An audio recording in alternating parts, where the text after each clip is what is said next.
तेलंगाना के जिले नागर कर्नूल में दलितों और किसानों की गैर कानूनी गिरफ्तारियों और अराजियात को हासिल करने के खिलाफ कांग्रेस पार्टी की जानिब से नागर कर्नूल के गांधी पार्क से कलेक्ट्रेट दफ्तर तक एक एहतजाजी रैली निकाली गई। इस मौके पर कलेक्ट्रेट दफ्तर के रूबरू कुल जमाती कायदीन की जानिब से एक महाधरना मुनज़्ज़म किया गया। इस धरने में साबिक़ वजीर व कांग्रेस पार्टी कायद डॉक्टर एन जनार्दन रेड्डी और तेलंगाना कांग्रेस पार्टी के नायब सदर मल्लू रवि और दूसरे जमातों के कायदीन ने शिरकत की।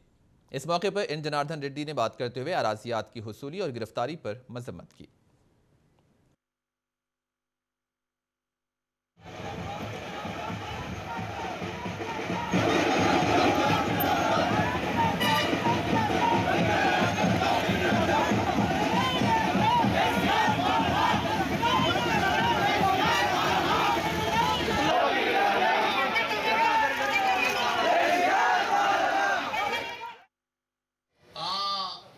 ఎవరైతే దళితులకెళ్ళి మీరు భూములు గుంజుకున్నారో వాటికి చట్టబద్ధంగా ఇవాళ భూ సేకరణ యాక్ట్ 2013 ప్రకారంగా అది అసైన్డ్ ల్యాండ్ కానీ అయితే పట్టా ల్యాండ్ కానీ దానికి ఒక ప్రాసెస్ ఉంటుంది. ఆ ప్రాసెస్ ప్రకారంగానే నీ భూములు తీసుకునే అధికారం ప్రభుత్వానికి ఉంది. కానీ ఆ ప్రాసెస్ అని కాదని చెప్పి ఈ పైరవికారుల రాజ్యంలో ఇది అన్యాయం జరుగుతూ ఉంటే చూస్తూ ఊరుకునేటందుకు మేము ఎవరం కూడా ఇక్కడ ఉన్న సమావేశమైన మేము ఎవరం కూడా సిద్ధంగా లేము.